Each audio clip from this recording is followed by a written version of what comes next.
Assalamualaikum warahmatullahi wabarakatuh. Selamat pagi anak-anak. Bagaimana kabar kalian hari ini? Semoga pada hari ini kita semua diberikan kesehatan dan terlindung atau terhindar dari virus COVID-19. Seperti biasa, sebelum kita memulai pembelajaran hari ini, kita berdoa terlebih dahulu. Berdoa dimulai.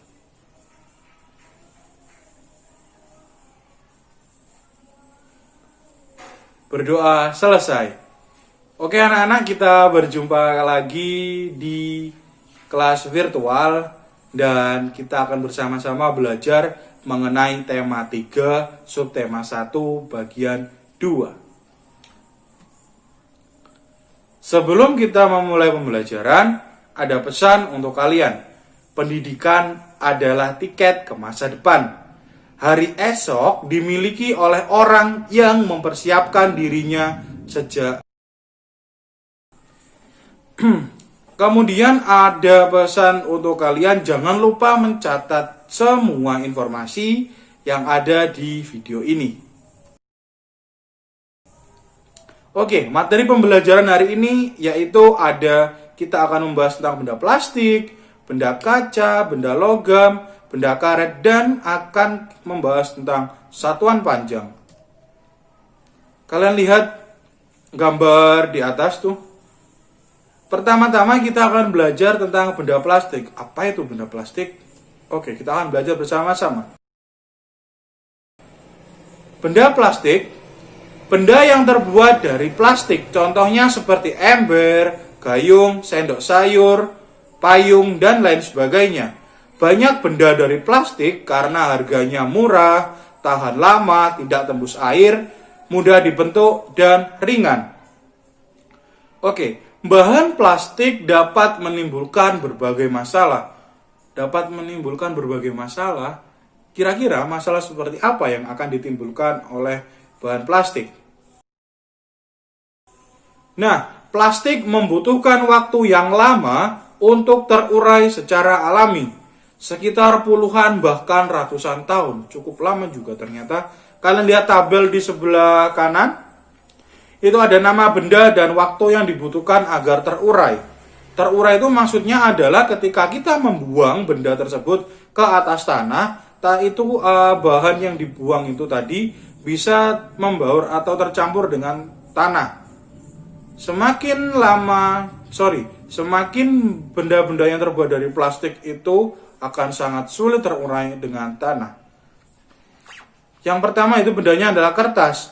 Kurang lebih 2-5 bulan waktu yang dibutuhkan agar terurai. Kardus 5 bulan, kulit jeruk 6 bulan, putung rokok 10 tahun, kulit sepatu 25-40 tahun, plastik sejenis bungkus deterjen itu bisa 50-80 tahun terurai. Cukup lama juga. Plastik, nah ini sekitar 50-100 tahun. Wow, sangat lama sekali. Kaleng soft drink atau aluminium, jadi yang suka minum minuman kaleng, sebaiknya mulai dihentikan kebiasaan tersebut karena membutuhkan waktu yang sangat lama untuk berproses penguraiannya. Aluminium 80-100 tahun, baterai kurang lebih 100 tahun, kantong plastik, tas kresek itu 10-20 tahun. Dan saling mengingatkan, jika kalian diajak ibu ke pasar, sebaiknya dari rumah itu sudah membawa tas atau dari anyaman bambu itu bisa dipakai berkali-kali daripada kita menggunakan kantong plastik yang hanya digunakan sekali saja. Itu bisa membantu agar lingkungan tidak tercemar. Dan styrofoam tidak dapat diuraikan sama sekali. Kalian tahu styrofoam itu adalah tempat untuk biasanya digunakan saat acara-acara itu ketika dibuang ke sampah dan akan dikumpulkan ke tempat pengumpulan sampah, tempat pembuangan akhir maksud saya, itu tidak dapat diuraikan dengan cepat. Bahkan waktunya masih belum bisa ditentukan. Cara mengurangi sampah plastik ada 3 di sini. Ada 3 cara mengurangi sampah plastik. Yang pertama yaitu dengan reduce atau mengurangi, yang berikutnya adalah reuse atau menggunakan kembali, dan recycle atau mendaur ulang. Kita pertama membahas tentang reduce. Reduce adalah mengurangi penggunaan plastik. Contohnya ketika berbelanja, sebaiknya membawa tas belanja sendiri, sehingga tidak perlu menggunakan kantong plastik. Seperti yang Pak Asa sampaikan tadi. Kemudian reuse. Reuse adalah memanfaatkan kembali sampah plastik. Misalnya sampah kemasan botol minuman digunakan untuk membuat pot bunga. Jadi bekas-bekas minuman dari plastik itu diolah kembali atau digunakan kembali seperti pembuatan pot, atau kita bisa buat hiasan tempat pensil dan sebagainya. Recycle adalah daur ulang sampah plastik, biasanya dilakukan di pabrik. Sampah plastik diolah menjadi barang baru yang dapat dimanfaatkan lagi.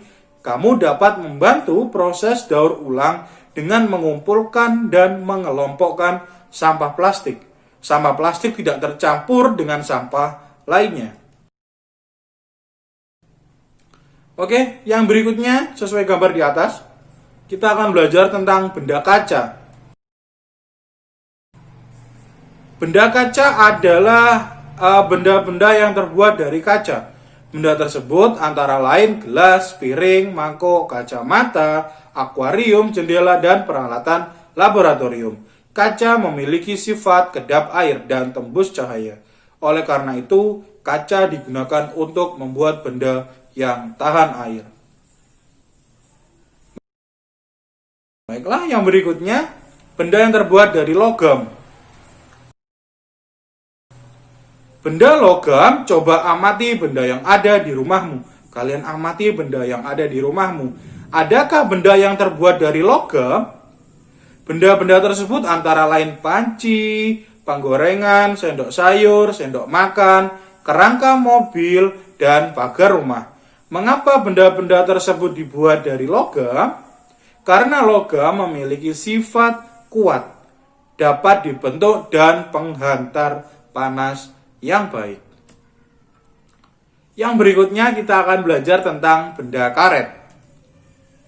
Perhatikan penghapus pensil. Terbuat dari apakah penghapus itu? Penghapus terbuat dari karet. Benda-benda lainnya yang terbuat dari karet yaitu ban, balon, sandal karet, bola, dan sarung tangan. Bagaimana sifat benda karet? Ayo diskusikan bersama temanmu. Itu nanti kalian tulis di buku tulis kalian masing-masing. Yang berikutnya kita akan belajar tentang satuan panjang.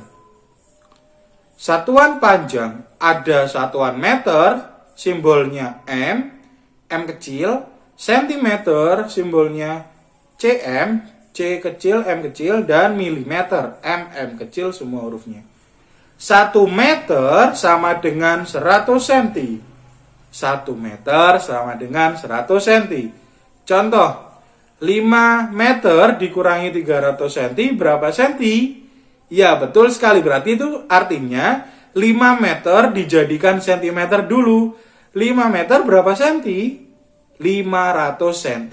Jadi 500 dikurangi 300 sama dengan 200 cm.